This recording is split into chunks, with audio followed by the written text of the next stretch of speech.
Good day, my people. It's the King, Aaron D. Wiggins, coming to you from the People Center. Today I want to talk to you about the key to women's heart. Yes, today we're going to talk about food, or the lack of food for struggling families and disenfranchised communities. Better known as food insecurities, it's the lack of constant access to food for an active, healthy life. According to the USDA, U.S. Department of Agriculture, 40 million people in the U.S. are food insecure. That's 1 in 8 Americans that don't have access to healthy food. With supplementary nutritious assistance programs, or SNAP, better known as food stamps, Florida alone has 17% of its population are still food insecure. That's 1.1 million children going without food. Taxpayer money goes to these programs that gives monthly grocery debit cards to families with gross incomes of $731 and below. Roughly 55% of SNAP recipients are children and elderly. Yet that doesn't account for the thousands of people that live in the growing poverty line. What is the poverty line? The poverty line is the amount of money that you make that prevents you from being on government assistance programs like Medicare or SNAP or food stamps, thus leaving people food insecure because they make too much money, thus allowing a place for the creation of food banks. John Van Hengel, a retired businessman working at soup kitchens, noticed that the staff was overworked and created food banks in the 1960s. Van Hengel worked to get grant funding and create incentives like the 1976 Tax Reform Act to allow corporations to donate money or food to food banks for tax write-offs. Sadly, politicians decided to discontinue federal funding for food banks, noticeably slowing down the development and growth of these organizations. Now, the organizations or food banks work on internal revenue and grant funding to finance and better serve their community's needs. If only there was a YouTube channel where I could interview these food banks and find out exactly what I can do to help them thrive. Now, without further ado, food insecurities on Feeding Tampa Bay on People's Public. Good day, my people. It's the King, Aaron D. Wiggins, and I'm here today with Adeline Kinsara. Yep, and today we are shooting at Feeding Tampa Bay. Today I'm going to be interviewing her and talking to her about the critical issues and asking her these critical questions. So, without further ado, let me get out the first one, and I want to ask, how are you guys financed? And if so, if funded by the government, what are your thoughts on getting both grants and federal funding and private funding? Yes, so we're mostly funded through donation. It's a really big part of what we do here is through like corporations that give us donations, or even when anyone gives us $1, we can turn $1 into 10 meals, so a little bit goes a long way for us. But we do also get grants. We apply for a lot of grants, whether it's for like school meals or seniors or veterans. There's a lot of really separate things you can do, and we also have a USDA program here, which is all government food, so we do a little bit of everything. Cool. So my constituents wants to know, how have you handled food insecurities in the past, and what have you done to decrease it? So the way that we feed hungry people is through all of our different programs that we have here at Feeding Tampa Bay. We also work with a lot of different places that you probably wouldn't even think we worked with. For example, we do work with USF. We're part of the Hunger Action Alliance, which does research and helps us find like what is the source of hunger so that we can really target it through different ways. We also are trying to put out into the community healthier food, so we have like a team that kind of focuses on writing recipes, and we try to do a lot of sorting of fresh fruit and vegetables just because it's better.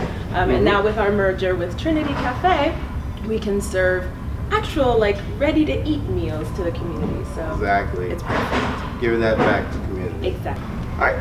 So, what are the setbacks or limitations that you face in fighting food insecurities? So the biggest setback in the community, or even limitations, is brand recognition. We're very behind the scenes because we are a distribution center, and so a lot of people don't realize the food comes from us. For example, Metropolitan Ministries is one of our agency partners, and so they get food from us. Mm-hmm. So a lot of the times we're just like, oh yeah, men, and not realizing it comes from this warehouse. Yeah, I do know you guys did an event in Wimoma, heart of Hillsborough, where a lot of people came down to get some food from you guys. So I know that you guys are trying to get your name out there and trying to go as far it reaches out to Tampa as possible. Yes, so we actually cover 10 counties, so we try to be in all of those counties, but we have over 500 partner agencies in those 10 counties, and that's kind of how we feed people and try. But the biggest problem, like I said, or the biggest limitation rather, is brand recognition. So it's, people following us on Facebook and Instagram and Twitter, and just like letting everyone know about us. Being on channels like this so you can promote it and so people can volunteer or donate. Exactly. All right, cool. So a critical issue is lack of food or nutrition inside of neighborhoods. The term is being coined food deserts, where you're not able to find like produce and vegetables within a mile of your home. How are you guys facing that lack of nutrition and food insecurities?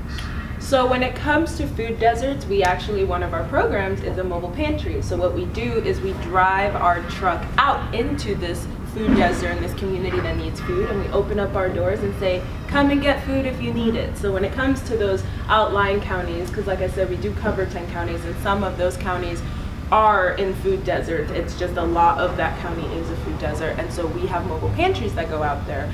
When it comes to a different way of us kind of going with lack of nutrition, with our Trinity Cafe merger, now we're able to provide prepared food for folks, and we're also trying to get into the accepting of perishable foods. So like if Panera has leftover bread, we want that, but there's some stuff that's going on right now that we can't, so we're trying to figure out how to do that, but that's all research.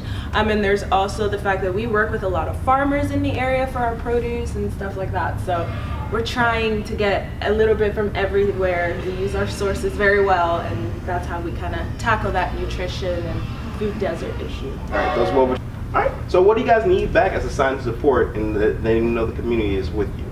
As I mentioned earlier, it's going to be just support when it comes to like social media. So following us on Facebook and Instagram and Twitter, and making sure that everyone knows about us, and kind of putting our name out in the community, or volunteering or donating. Just any little bit helps with us. Yep. All right. So what are you guys' plans for the upcoming year, and your long-term goals for the community? So for this year, we just launched our strategic plan. So we're trying to create a fresh force program. So we do want to have folks come and get food here, but we also want to maybe give them some job training. So instead of needing food from us, we can help them get a job, and then they won't need us anymore. The goal of a food bank is to get me out of a job. That's kind of my goal. Us public health officials are always trying to work to not have a job. Exactly, that's kind of what we're doing. And then in terms of just even moving out of those counties in the next year, we also, I think, want to try to open another Trinity Cafe in Pinellas County. So that would be amazing. And then when it comes to a long-term goal, we're trying to end hunger by 2025 in the Tampa Bay area. So fingers crossed that we can do that. It's just going to take a lot of volunteers. It's going to take a lot of food, a lot of us working really hard, so it's going to be very exciting. Well, thank you for interviewing with me. You're very welcome. I want to tell you that you were one of the first nonprofit organizations that I interviewed, and I'm glad that you came out and did it. Okay? Thank you. But if you guys want to follow Feeding Tampa Bay, please go online or social media and just search Feeding Tampa Bay. And if you guys want to if you like the content below, please like and subscribe. And if you want to leave a comment or a suggestion on what other things to do with Feeding Tampa Bay, or any other public health entity or nonprofit organization or government organization, please let me know in the comments below. But until then, I'll be with the people. Will you?